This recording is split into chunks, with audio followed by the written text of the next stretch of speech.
ಓಂ ಶ್ರೀ ಗುರುಭ್ಯೋ ನಮಃ. ಹರಿ ಓಂ. ಓಂ ಧ್ರಾಂ ದ್ರೀಂ ದ್ರೋಂ ಸಹ ಶುಕ್ರಾಯ ನಮಃ. ಪ್ರೀತಿಯ ವೀಕ್ಷಕರಿಗೆ ನಮಸ್ಕಾರ. ಈ ದಿನ ನಾವು ಸೂರ್ಯಗ್ರಹಣದ ಬಗ್ಗೆ ಮಾಹಿತಿಯನ್ನು ತಿಳಿದುಕೊಳ್ಳೋಣ. ಈ ಸೂರ್ಯಗ್ರಹಣ ಅನ್ನೋವಂಥದ್ದು ಹೇಗೆ, ಮತ್ತು ಇದರ ಪರಿಣಾಮಗಳು ಏನು, ಮತ್ತು ಇದು ಜ್ಯೋತಿಷ್ಯ ಶಾಸ್ತ್ರಕ್ಕೆ ಹೇಗೆಲ್ಲ ನಾವು ಮನ್ನಣೆಯಾಗಿ ತಗೊಬೇಕು, ಮುಖ್ಯವಾಗಿ ನಮ್ಮ ಜನಗಳು ಈ ಸೂರ್ಯಗ್ರಹಣದ ಎಲ್ಲ ವಿಚಾರಗಳನ್ನು ಹೇಗೆ ಪರಿಗಣನೆ ಮಾಡಬೇಕು ಅನ್ನೋವಂಥದ್ದನ್ನು ಸ್ವಲ್ಪ ಪೀಠಿಕೆಯಾಗಿ ತಿಳಿಸ್ತೇನೆ. ಮುಖ್ಯವಾಗಿ ಸೂರ್ಯಗ್ರಹಣ ಅನ್ನೋವಂಥದ್ದು ಒಂದು ಪ್ರಾಕೃತಿಕವಾಗಿ ನಡೆಯುವಂತಹ ಒಂದು ಕೌತುಕ. ಇದನ್ನು ವಿಜ್ಞಾನ ಶಾಸ್ತ್ರದಲ್ಲೂ ಕೂಡ ಇದರ ವಿಚಾರವನ್ನು ತಿಳಿಸಿದ್ದಾರೆ.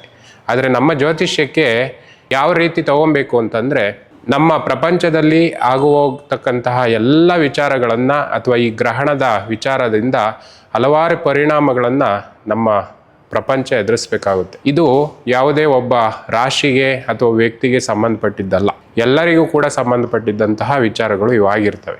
ಬಹು ಮುಖ್ಯವಾಗಿ ನಾವು ಈ ಸೂರ್ಯಗ್ರಹಣಗಳನ್ನು ಸಹಸ್ರಾರು ವರ್ಷಗಳಲ್ಲಿ ಯಾವ ದಿನ ಸೂರ್ಯಗ್ರಹಣ ಅಥವಾ ಚಂದ್ರಗ್ರಹಣಗಳು ನಡೀತವೆ ಅನ್ನೋವಂಥದ್ದನ್ನು ಒಂದೇ ದಿನದಲ್ಲಿ ಲೆಕ್ಕಾಚಾರ ಮಾಡಿ ನಾವು ಮುಂದಾಗ್ತಕ್ಕಂತಹ ಗ್ರಹಣಗಳನ್ನು ಒಂದೇ ದಿನದಲ್ಲಿ ತಿಳ್ಕೊಬೋದು.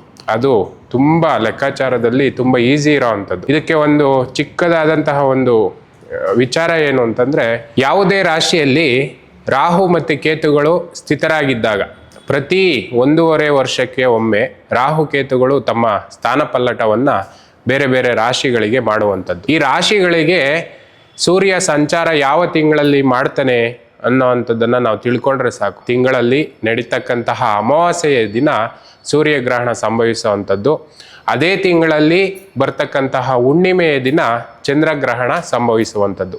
ಇದು ಒಂದು ಸಿಂಪಲ್ ಲೆಕ್ಕಾಚಾರ, ಇದೇನು ಭಾಳ ಕ್ಲಿಷ್ಟಕರವಾದಂಥದ್ದೇನಿಲ್ಲ. ಇದನ್ನು ನಾವು ಗಮನವಿಟ್ಟು ನೋಡ್ಬಿಟ್ಟು ಅದನ್ನು ಲೆಕ್ಕಾಚಾರ ಮಾಡಿದ್ವಿ ಅಂತಂದರೆ ಈ ಸೂರ್ಯಗ್ರಹಣ ಮತ್ತು ಚಂದ್ರಗ್ರಹಣ ಇಂಥದ್ದೇ ದಿನ ನಡೀತವೆ ಅಂತ ಈಸಿಯಾಗಿ ನಾವು ಹೇಳ್ಬೋದಾಗುತ್ತೆ. ಇದರ ನಂತರ ಈ ಸೂರ್ಯಗ್ರಹಣದಿಂದ ಪ್ರಪಂಚದಲ್ಲಿ ಯಾವೆಲ್ಲ ಘಟನೆಗಳು ನಡೀತವೆ ಅನ್ನೋವಂಥದ್ದನ್ನು ಸ್ವಲ್ಪ ಸಂಕ್ಷಿಪ್ತವಾಗಿ ತಿಳಿಸ್ತೇನೆ. ಅದರ ನಂತರ ಯಾವ್ಯಾವ ರಾಶಿಗಳಿಗೆ, ಲಗ್ನಗಳಿಗೆ ಇದರ ಪರಿಣಾಮ ಏನಾಗ್ತದೆ ಅನ್ನೋವಂಥದ್ದನ್ನು ನಾನು ಮುಂದೆ ತಿಳಿಸ್ತಾ ಹೋಗ್ತೀನಿ. ಬಹು ಮುಖ್ಯವಾಗಿ ಪ್ರಪಂಚದಾದ್ಯಂತ ಅಥವಾ ನಮ್ಮ ದೇಶಕ್ಕೆ ಸಂಬಂಧಪಟ್ಟಂತೆ ಹೆಚ್ಚು ಆರ್ಥಿಕ ಸಂಕಷ್ಟಗಳಿಗೆ ಜನರು ಗುರಿಯಾಗುವಂಥದ್ದು, ಸಾವು ನೋವಿನ ಪ್ರಕರಣಗಳಿಗೆ ಹೆಚ್ಚಾಗಿ ನಮ್ಮ ಸಾರ್ವಜನಿಕರು ಗುರಿಯಾಗುವಂಥದ್ದು. ಹಲವೆಡೆ ನಾನು ಈ ಭೂಕಂಪ ಮತ್ತು ವಾಯುಭಾರ ಕುಸಿತದಿಂದ ಉಂಟಾಗ್ತಕ್ಕಂತಹ ಯಾವ ಪ್ರದೇಶಗಳು ಉಂಟಾಗ್ತವೆ ಅನ್ನೋವಂಥದ್ದನ್ನು ನಾನು ಈ ಯುಗಾದಿ ಭವಿಷ್ಯದಲ್ಲಿ ಈಗ ಆಲ್ರೆಡಿ ತಿಳಿಸಿದ್ದೇನೆ. ಅದಕ್ಕೆ ಸಂಬಂಧಪಟ್ಟಂತೆ ವಿಡಿಯೋಗಳನ್ನು ಕೆಳಗೆ ಕೊಟ್ಟಿದೆ, ಅದನ್ನು ನೀವು ನೋಡ್ಬೋದಾಗುತ್ತೆ. ನಂತರ ಒಂದು ಬಾಹ್ಯಾಕಾಶ ಕ್ಷೇತ್ರ ಮತ್ತು ತಂತ್ರಜ್ಞಾನ ಕ್ಷೇತ್ರದಲ್ಲಿಯೂ ಕೂಡ ನಮ್ಮ ದೇಶ ಹೆಸರು ಮಾಡುವಂಥದ್ದಿದೆ, ಖ್ಯಾತಿಯನ್ನು ಗಳಿಸುವಂಥದ್ದು ಈ ಸೂರ್ಯಗ್ರಹಣದಿಂದ ಆಗ್ತಕ್ಕಂಥದ್ದು. ಎಲ್ಲವನ್ನು ಕೂಡ ನಾವು ನೆಗೆಟಿವ್ ಆಗಿ ಹೇಳುವಂಥದ್ದಿಲ್ಲ, ಒಳ್ಳೆ ಪಾಸಿಟಿವ್ ಅಂಶಗಳು ಕೂಡ ಈ ಸೂರ್ಯಗ್ರಹಣದಿಂದ ಜನಗಳು ಪಡ್ಕೊಳ್ಳಬಹುದಾಗುತ್ತೆ.